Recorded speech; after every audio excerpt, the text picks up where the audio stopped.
Good morning. Give me a second to post this. This will be my only feed I'm doing today. I'll be back doing the news tomorrow. I'm going to be covering session 10 of the Law 1 today, which isn't that long. It's pretty quick.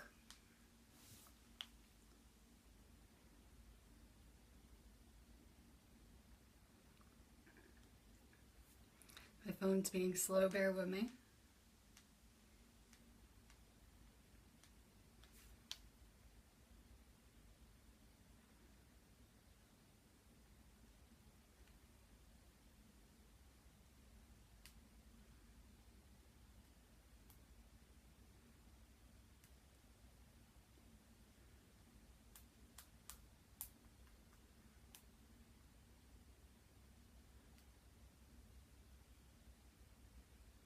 One more. Go ahead and share this video if you feel drawn. I'm going to be doing the Law of 1, session 10 again. I'm just trying to post it. My phone's a little slow, bear with me. I'm feeling pretty amazing though after this energy gateway. I'm really adjusting really good to the energy. I'm feeling pretty amazing.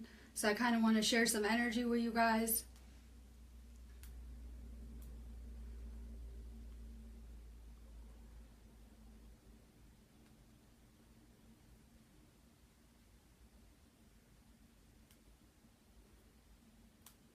Alright, so we have some lovely energy.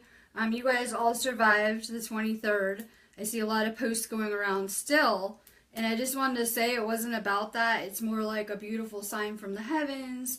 And it was also just an energy gateway or porthole, which we have many of them several times a year. There will be another one on December 21st. I'm not sure the exact dates for the rest of the year, but it's only one of many. And these energy gateways are amazing because the energy hitting us is really upgrading all of us. All life on this planet is changing from a carbon base to a crystal base. Even the pets, animals, children, all life on this planet. The amazing thing is a lot of these kids are born already crystal children. So they don't have to go through these crazy chemical body changes like we do.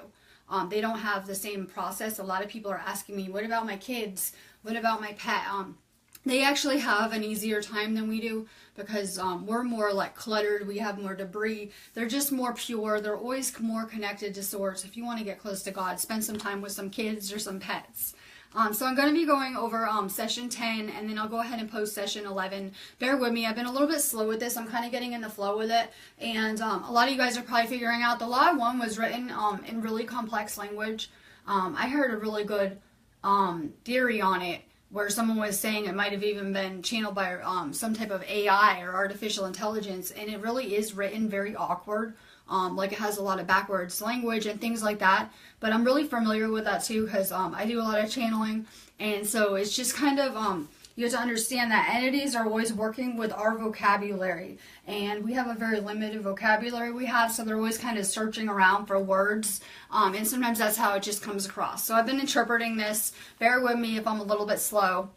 I just want to clarify things where we left off last time. We're going to be talking a little bit about the same type of topic, which I believe was Bigfoot, and then we'll be progressing past this. I just want to clarify, though, that in the time just before the transfer of souls from Maldek, to see how the Law of 1 operated with respect to this transfer and why this transfer was necessary. The people of Maldek lost their planet. They had a civilization that was similar to that of Atlantis. We all should be familiar with Atlantis. We all lived there, especially people living in the United States. A lot of those people lived in Atlantis are kind of paying off karma now for that. This had a lot of technology. They used this technology detrimentally. People had a negative polarity or a service to self polarity. This civilization saw itself as service to others, though. And I really feel like a lot of people this life think they're service to others, and they try to do little nice things for people, but it doesn't make them service to others, and they view themselves as service to others. So I'm kind of familiar with this concept. But they caused great devastation. They destroyed our biosphere and caused it to disintegrate from war. A lot of people should be familiar with the Bermuda Triangle, which was an out-of-control Merkabah, which was built by some of these civilizations. Things escalated, and this civilization had a lot of technology at its disposal. This all happened 705,000 years ago. Cycles on our planet are much shorter. The reason this planet is able to support first dimensional life at an earlier point, we evolved a lot faster on this planet than any other one. The entities from Mars were really traumatized by these events. They were basically in a knot of fear.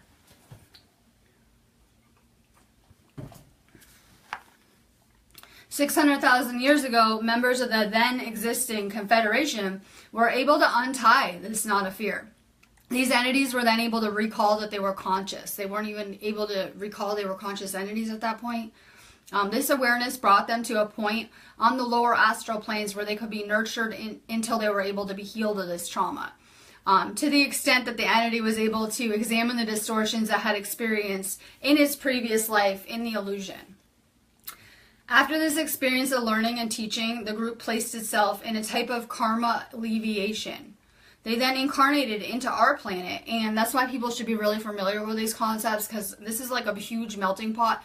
We have people from all over, everywhere, all different backgrounds. That's why there's a lot more war here, because a lot of these groups would war with each other, so it's no different being incarnated in here.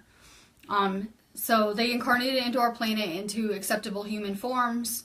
They're now experiencing their tendency towards destruction, and they're going to keep experiencing these things until they're replaced with the desire to be service to others. In my own life, everything shifted for me when I was kind of waking up for, I guess you could say, a few years, but really what jump-started my entire journey and allowed me to reunite with my twin flame was where I became conscious of service of self or service to others, and I made a conscious shift. And I was service of self without even trying to be. Most people are. It's just the way it works. So I made a conscious shift to be service of others, to kind of give up what I wanted for the good of all. And it really just kind of changed my entire universe. So they'll keep repeating until they learn these concepts and have the desire to be helping others. They decided a program for this experience as a group, and this transition began on our planet 500,000 years ago. This was the body type used at the time. That's why you see these Bigfoot body types. These were the body types that were used during these time periods. The body complex available at that time was like the ape body. The consciousness of these Maldak entities has always been in the third density. These body types are designed for the placement of consciousness to be inserted into a second dimensional vehicle. So these are more like a second density. I always think of Bigfoot more like second density entities. They're not able to manipulate things to the extent of being third density. So they are almost like third density, but they can't manipulate things like we can.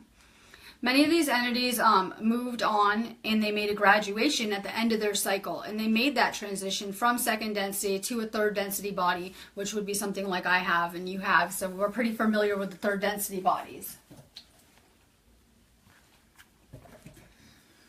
But there are many that remain, and they will remain here until they remove their karma. Once they do that, they're able to accept a third density cycle within a third density body. Most of these entities have incarnated somewhere else for that cycle into the third density. Most of them don't choose to stay on our planet. Most of them choose to go somewhere else. I would too, probably. Sorry, I have a hair in my face. As this planet reached third density, some of these entities incarnated onto this planet with us, but like I said, most of them chose to go elsewhere. There are still some that have not alleviated their karma, though, and that remain. They usually are referred to as Bigfoot, and they really live deep, in the forests. Our human race is formed of a few who originally came from Maldak, and quite a few who came from Mars. There are many entities here from other places. There are people experiencing this planet who have originated from many, many places. Like I said, it's just so vast. And I don't even like these labels and concepts and on this and on that. I'm just a really vast, infinite energy that has had many forms and many existences and many experiences. So it's really hard to label these kind of things, but people have come from all different places. When there's a cycle change, those who must repeat the cycle then found a planet that is appropriate for their next cycle, and they're kind of what they are programmed to be learning. We're experiencing a third dimension occurrence with a large number of people who must repeat the cycle. I know a lot of people don't like when I say this, but Ascension is a graduation, and people are at all different places. We all have our own soul lessons, our past, what we're here doing, and it's just kind of a really vast, big place. So not everyone will be ascending this life. Some people will be repeating this cycle. When Maldak was destroyed, all the people of Maldak had that fear problem we discussed. There were none, not even one, that was advanced enough to escape this fear knot. So the entire planet was placed in it. There's a danger of this happening on Earth at this time. History repeats itself. That's why we're lied to about our history, and it's hidden from us because it really repeats itself. So there's really a danger of this happening right now. Ra feels our future is, quote, less than harmless, end quote.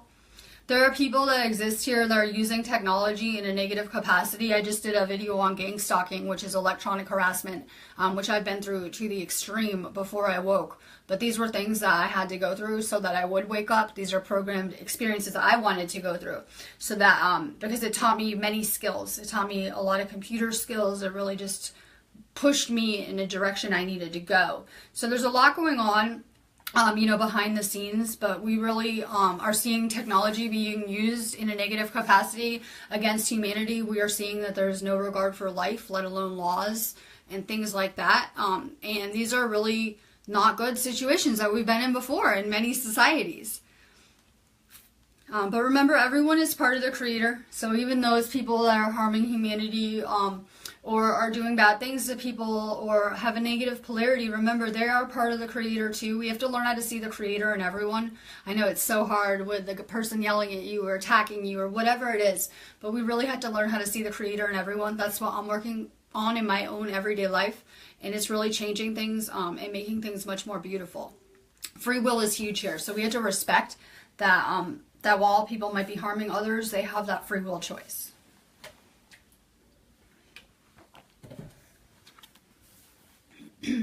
At the end of a cycle, when graduation occurs, entities are moved from one planet to another. That's what I'm looking for. I am trying to graduate. I'm trying to ascend out of here. The Law of One teaches you that literally that everyone's at different places, so we all ascend or graduate when we're ready. And it's not like a everyone at once kind of thing. It's more on an individual basis, and everyone just kind of has their perfect timing. But you can go somewhere else to learn. There are higher dimensions and much nicer places that we could be learning in. Each person chooses their appropriate new environment for either a repetition of the cycle or a moving forward into the next cycle. This is the manner of the harvesting. So some people, a lot of the biblical things call it a harvest. You see pictures of the sky opening and people being harvested. I saw some funny memes about the rapture with the blow-up dolls. If you guys are seeing it circulating, same concept. They're actually talking about a harvest. So people don't really know how things are going to play out. I mean, I don't care how psychic or tuned in you are. We don't know exactly what's going to happen. Any of these probabilities really could play out. But this is the manner of harvesting, which is guarded and watched over by many.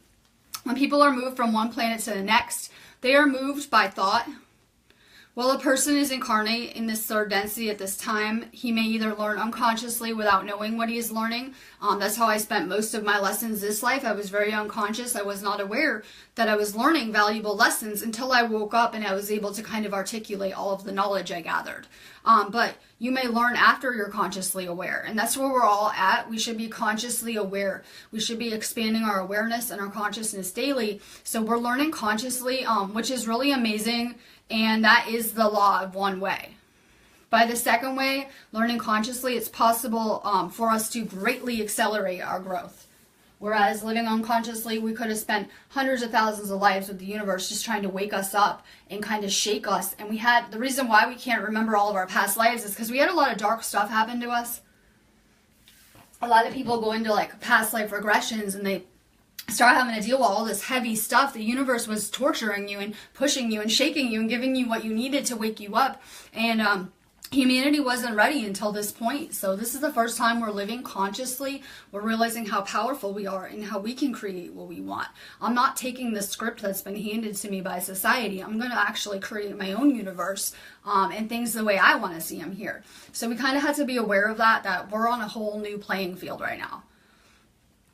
Even though people are not all consciously aware of it, what they really desire is to accelerate their growth. The only thing that is real here is accelerating your spiritual evolution. That's the only thing we can do is work on our souls. When we die, our bodies are going to stay here. Our soul is pretty much all that's real here. Our job is to discover this while we're incarnated here. We can accelerate our growth much more while in the third density than between incarnations in this density. We can't work on our souls. That's the danger I see in religion. They teach people that you're great the way you are. Just, say you're a sinner every week and get on your knees to the reptile overlords and they'll forgive you and you'll go to heaven if you're a good person. Okay, so the problem with that, and there's many problems with using religion as control. I'm not trying to go there. But the problem with that particular example is that literally people are not working on themselves. They're not changing. They're not using their time in Earth School to learn things and to change who they are. So they're pretty much going to waste their whole incarnation here, die, and come right back here on a soul trap. It's kind of like a reincarnation loop that keeps people not working on themselves and just keep it coming back and back. If you want to get into heaven, you better have those heavenly qualities on earth. That's what they mean by as above, so below.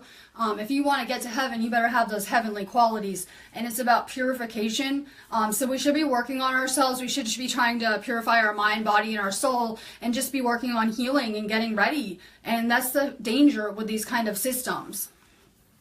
The law of one has something called the free will distortion. My favorite, I'm going to bring this up again, even though it wasn't in this section. The law of one really frowns upon marriages that are impossible to get out of, contracts involving children that are impossible to get out of. They're really a huge violation of free will.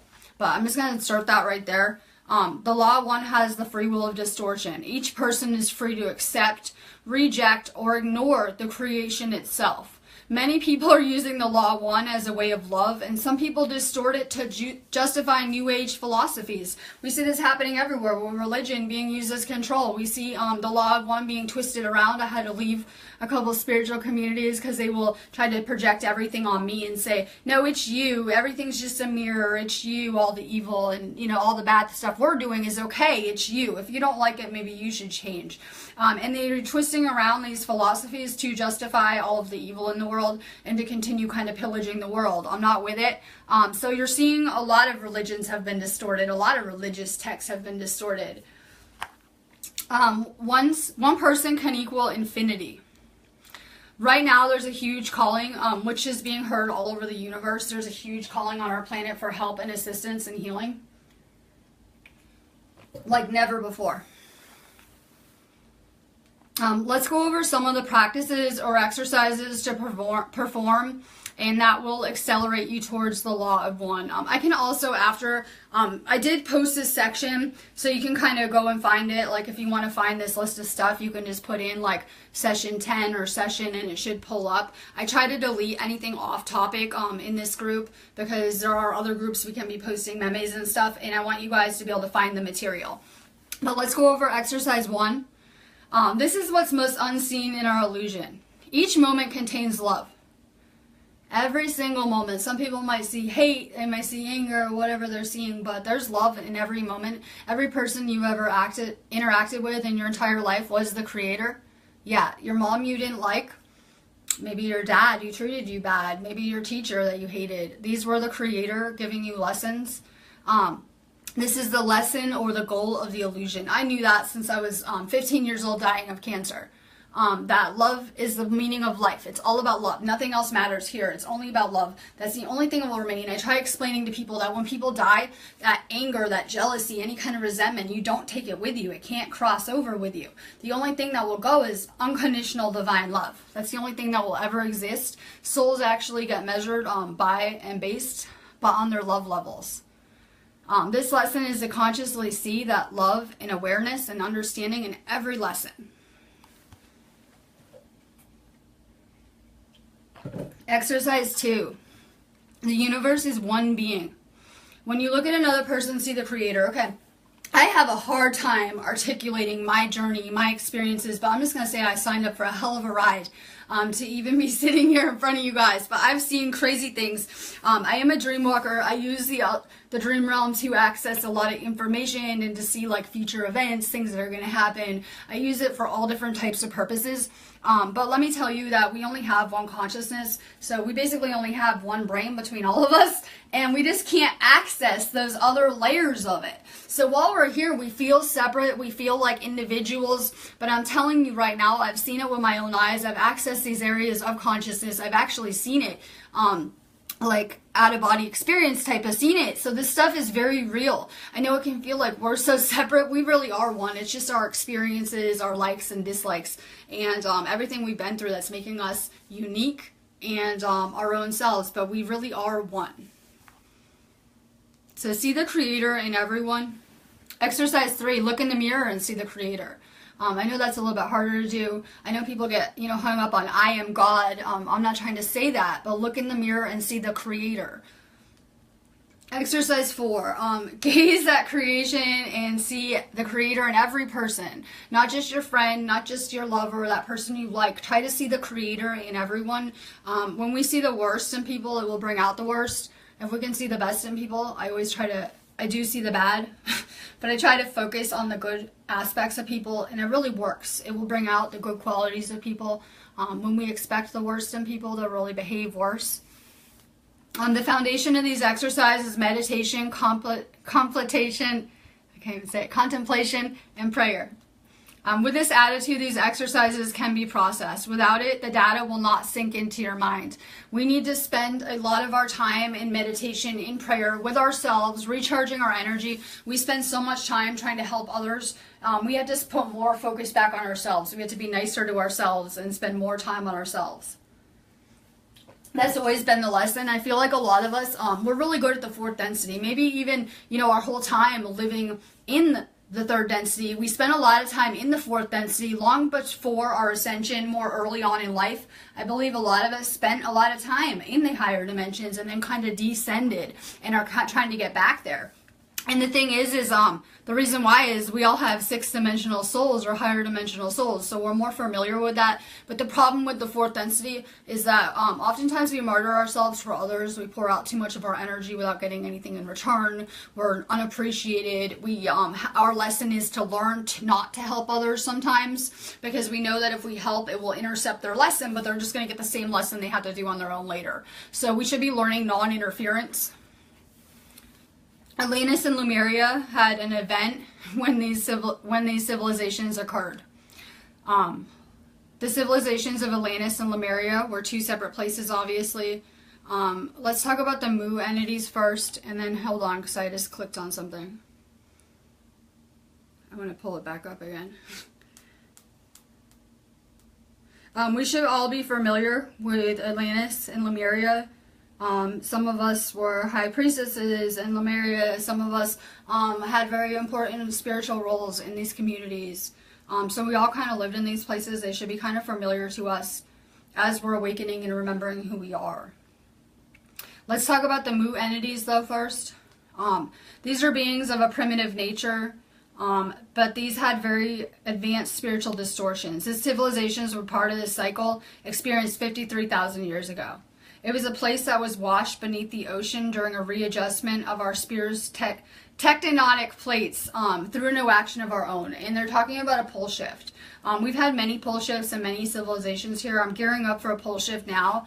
That's what we're getting ready for. I know a lot of people are like, no, no, no. Soon it will become very apparent. Those who survived settled in Russia, North America, and South America. The Native Americans are the descendants of these entities. Like everyone else incarnated in this cycle, they came from somewhere else. This particular race was from a 2nd density planet, which had some difficulty because of the age of its sun in achieving 3rd density life conditions. This planet was from the galaxy Deneb. The Atlantean race was a complex that began to form 31,000 years ago. It was a slow-growing civilization till about 15,000 years ago. It reached a technological high, and we're seeing the same things happening. That's why we're supposed to be learning and paying off this past karma and making better decisions. They could use the energy of intelligent infinity and began to do so in a negative capacity. They manipulated the natural influxes of the 3rd eye from that divine or infinite energy. Instead of healing, they used it in a negative capacity. We're seeing this a little bit around us too. We're learning that negative entities can ascend and they can reach to a certain density, but then they have to go to the light. But we're kind of seeing and living in those densities where negativity still exists, and it's very real. 11,000 years ago, the first war caused 40% of this population to leave this density by means of disintegration of the body. The second and most devastating of the conflicts occurred 10,821 years ago. This created an earth-changing configuration, and a large part of Atlantis was wiped out. 3 of the positively oriented Atlantean groups left before the devastation. They went to Tibet, Peru, and Turkey. I had posted The Secret History of the Human Race on our group page, so you guys can find it. It's really good context for the things that we're learning about. The definition of galaxy is gone over. Ra accepts that some galaxies contain one system of planets and solar system, others can contain several. So it really varies the way they use that word. They would not refer to our 9 planets and sun, which we have here, as a galaxy. They refer to it as a system, not a galaxy. A galaxy is made up of many stars. The amount depends on the galactic system. Your own, as you know, contains many millions of planetary entities and star bodies. That's about it. So this was session 10, I would say session 10. I will be posting session 11 this week, and I'll be going over it probably next week. If you guys haven't joined our Mystery School of Atlantis class, you can still join. There is a one-time donation fee of $20, which goes to our mission, and you can join anytime. Just PM me or let me know, and have a really good day. I'm going to be back tomorrow morning for cards and news like regular on Sparks of Divine Light Healing. So have a really high vibe day.